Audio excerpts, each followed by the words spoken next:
Bonjour, Mishko Pagnan Quenan Dishnakas Mangdodam. Hi everybody, my name is Sandy Boucher. I'm Red Thunderbolt Woman of the Loon Clan and a proud member of Seine River First Nation in Northern Ontario.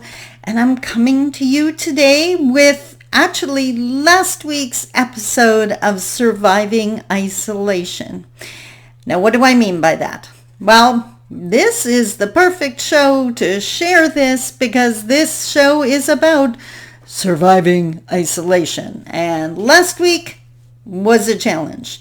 Now, normally I tape these shows on a Friday, which would have been and should have been July 17th.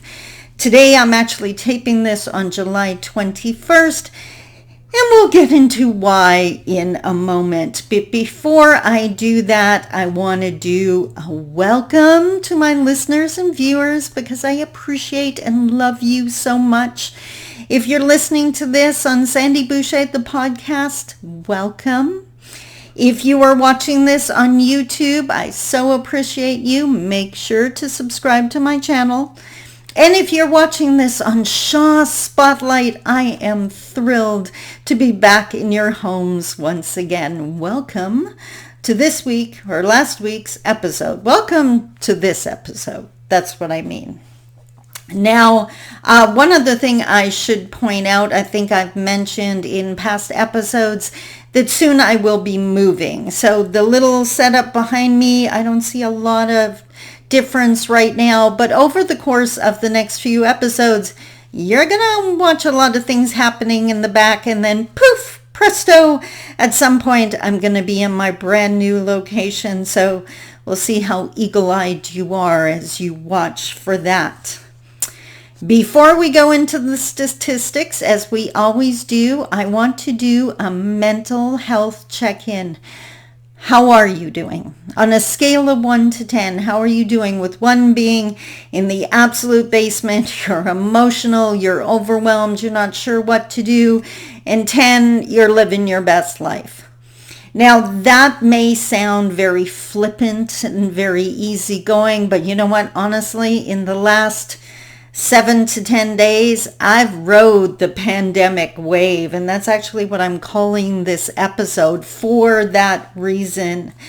Last weekend, I can honestly say I was down in the 1-2 range, totally overwhelmed, emotional, not sure what my next step was. And I have just learned, I'm 56 years old now, I've just learned to honor that. And rather than expecting things from myself, I just allowed myself to experience that and work through it so that I could come out the other end. Having said that, I also rocked a couple hardcore 10 days.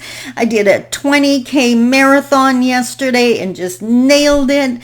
So pandemic wave, right? A down day doesn't mean they're all going to be down. And a great day, well, don't set yourself up for the fall. Celebrate those great days, but know that hard times come too. It's just part of the river of life, right? There's rocks, there's beautiful shores. They're not personal. No one's out to get you, but they're going to happen. So I hope you're okay. Mental health check-in. I would love to hear from you. Send me an email. Honestly, I would love to hear from you. We should do our statistics, and these are as of today, so July 21st. On March 11th, way back in March, the World Health Organization officially declared the pandemic 132 days ago. Unreal. My life changed on March 14th. That's when I had finished my last span of episodes or events. I had been on the road. I did 4 events in 1 week. And then everything stopped and I went into self-isolation, and I haven't done a live event since 129 days ago. And on March 17th, Ontario declared the state of emergency, and it's been extended a few times. That's 126 days ago.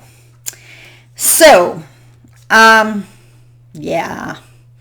Let's talk about those 1 or 2 days. And that's really what I wanted to focus on this week.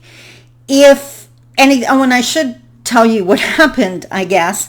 So I have come to realize just how much comfort I take from routines. And I came to realize that the reason I was able to handle this pandemic without a great amount of upset, it was freaky in the beginning as I watched all my events cancel. But since then, it really hasn't been a challenge, not as great of a challenge as it has been for other people. And this week I really realized that's because my routines hadn't changed. I was still working from home. I was still doing a blog post every day. I was still shooting videos. I wasn't doing live events, but there were so many things that hadn't changed that I was able to take my comfort from them. Well, enter last week. So let's list them off here. So I'm in the middle of moving. So my home base is about to change.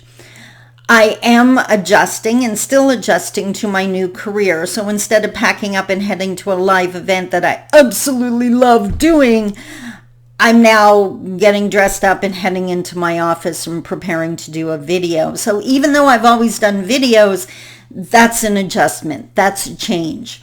It's a new routine. So that was different. One thing that you wouldn't know behind the scenes, I've worked with the same amazing graphic designer for probably 8 years now, 7, 8 years. And if you look on my website, all those amazing posters or the things I share on social media, those graphics, 99.9% of them were made by Miranda, my amazing graphic designer. And she is now expanding her family and she's off on maternity leave, which means now I have a new graphic designer. I'm working with a team, actually. They are absolutely amazing, incredibly skilled, but they don't know me and I don't know them. So Miranda knows what fonts I like, knows what colors I like, knows the style I like, whereas the new team doesn't. So again, it's not that I can't do what I need to do, but it's not that normal routine that I would normally have. And then the icing on the cake, or the straw that broke the camel's back, or whatever metaphor you want to run with, my computer crashed. The computer that has my camera that I shoot these videos on, the routine that I was getting into, the designing courses that have deadlines. For 2 weeks, I struggled with tech issues, and then last Friday, we finally had to wave the white flag, and my computer had to go into the computer hospital to get fixed. I no longer could work. I couldn't meet my deadlines. I couldn't do what was expected of me. I couldn't do the normal routines. Crash and burn. Now I was feeling overwhelmed. I was feeling helpless. I didn't know what to do. Ugh! And I wonder how much of that you've experienced. For those of you who used to work and no longer do, that would be a huge change to your routine. Those of you who were working in an office or some other environment who now work from home, huge change. All of you who used to send your kids to school and they're now at home. Of course, now it's summer break, so you would kind of be used to this. But when they were home in April and May, like huge change to routine. So if you feel like you've been treading water or going under, don't be surprised, because those comfortable routines were shaken. And that's when I came to realize just how much my comfort comes from routines. So what I had to do was what I always do: sit back, evaluate, and figure out what I could still do. There was nothing I could do about my computer. I had to accept the learning curve of working with new graphic designers. Even though I wanted to wish Miranda back, she deserves time with her munchkin. I wish this pandemic was over and everyone was safe and healthy, but that's beyond my control. So the one thing I did do was I focused on my steps. Now, do you remember my steps, my crazy goal, my 10 kilometers a day? I can do that. And by the way, just a reminder, I do all of those steps inside my condo. So it's not dependent on a walking partner joining me.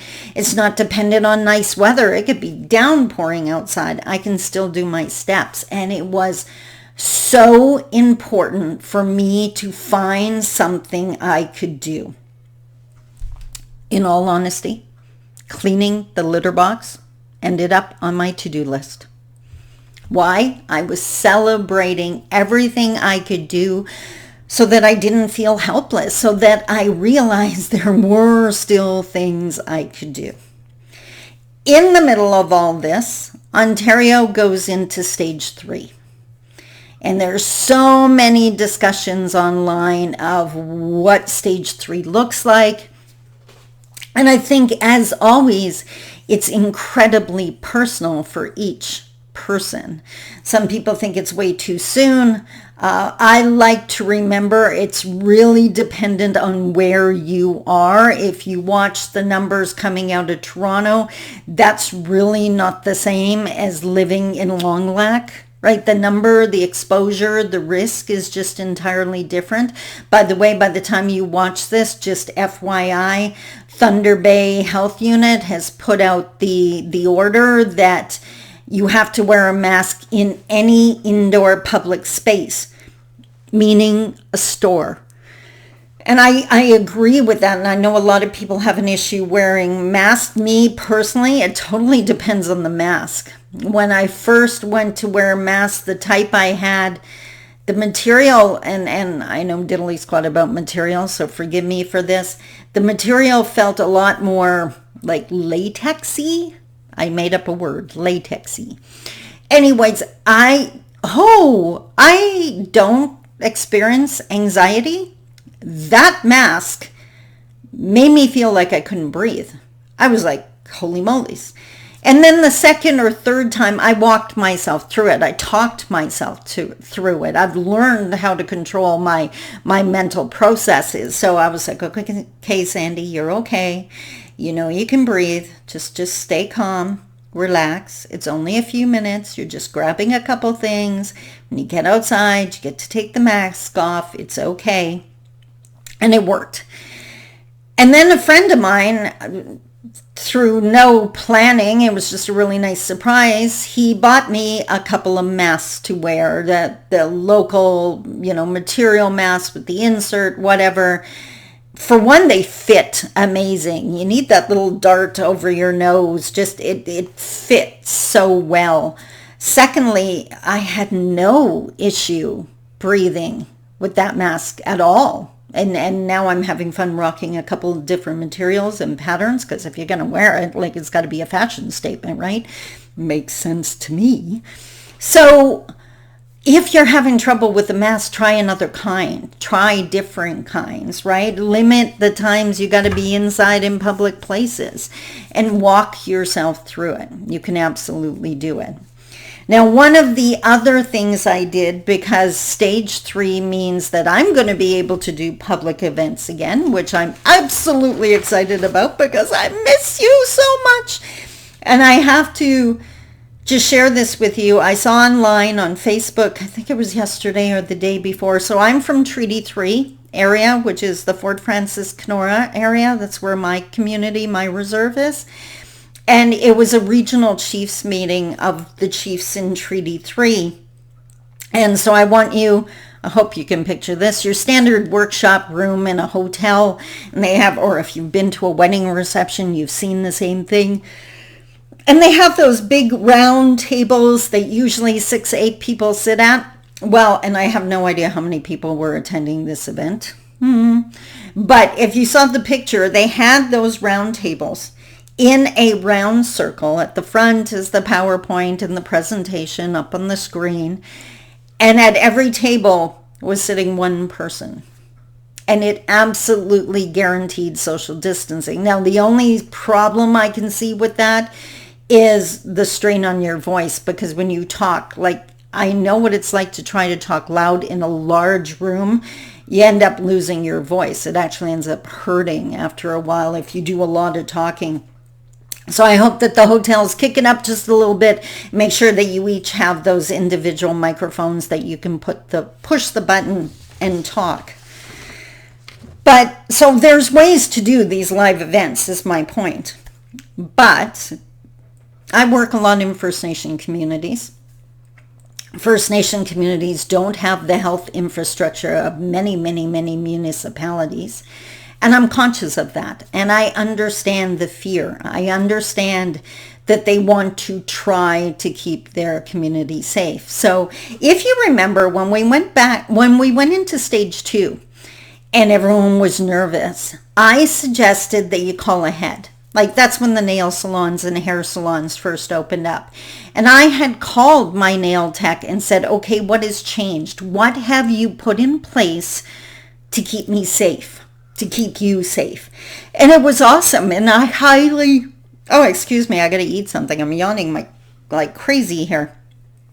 So I had suggested that you do that. You call ahead, that you be proactive, and you make sure that you're safe rather than being scared, that you take those steps.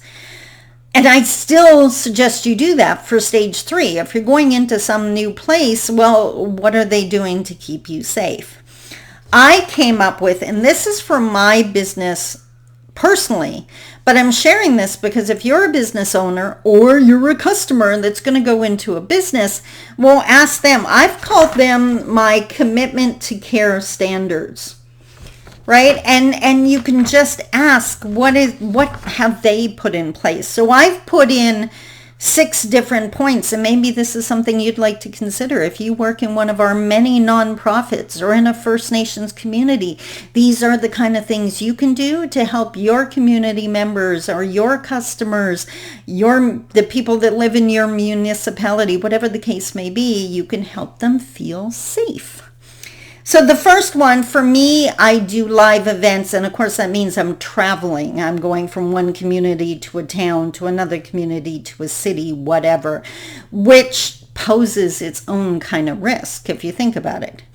So I'm guaranteeing that events will be booked a minimum of 2 weeks or 14 days apart, to ensure that if I'm exposed to something in one community, I don't bring it to yours. So in other words, I'm self-isolating in between the events to guarantee your safety. Why? Because it's important to me. If requested, my customers will be informed of where my last 3 events were held so they can determine the exposure risk. And I would not be surprised if I told the First Nation community that my last event was in Toronto. They may not like that. They may want to wait a month rather than just the 2 weeks before I come in, and I support that. Whatever you need to feel safe, and I think that's the attitude we all need to take. Whatever our family members or neighbors or our customers or the people we serve in our nonprofits need, we need to provide that. Similar to the Treaty 3 meeting, all events will be held in a large enough venue to allow social distancing, which means 1 person per table, which means you can really spread out. I realize that's going to be challenging for shy people that kind of try to blend into the background, and we'll address that further down. This one was huge important to me. If you've ever been to a workshop or seminar, you're going to understand this, of any kind, not just mine. I mean, any kind of seminar. No events will be shared or passed during the event, including icebreaker games. I have been to different events where you're throwing a ball back and forth to each other, or you're passing things, you're passing playing cards to do the icebreaker game. All of those have been ixnayed, as my mom would say. Disinfecting wipes, hand sanitizer, or both will be provided by me on site for each participant to use as they see fit. Those are already on order. And last but not least, and this is especially for those shy people or people that just still do not feel comfortable, I've put in something I've never done before. And that is permission from me for someone, one of your staff, one of your community members, to videotape the event, so that if there are staff or community members that still don't feel comfy, that doesn't mean they don't get the information. Would I do all of that under normal circumstances? No, but guess what? This is not normal circumstances, and I want you to feel as comfy as possible. And I'm certain if you work in a nonprofit, like I said, work for your First Nation community, or you run a business, you want the people you work with and serve to feel comfortable too. And I think that means the onus is on us now to come up with our own commitment to care standards. So there you have it this week. I hope 2 important things to really remember. Routines. Recognize how many of your routines fell down because of this, and that will explain your anxiety and your nervousness. But really focus on and find the routines that you can maintain. I now have a very scheduled routine every morning where I do the first 5K of my 10K exercise. It is scheduled, and I can take comfort from knowing, yep, I did that. That's within my control. Secondly, I think we have to be really empathetic, sympathetic to the people that we serve. We need to come up with our commitments to their care to help those people who are struggling to survive isolation and the pandemic. So there you have it. I am so thrilled to be back. I am so thrilled my computer is working again because I missed you.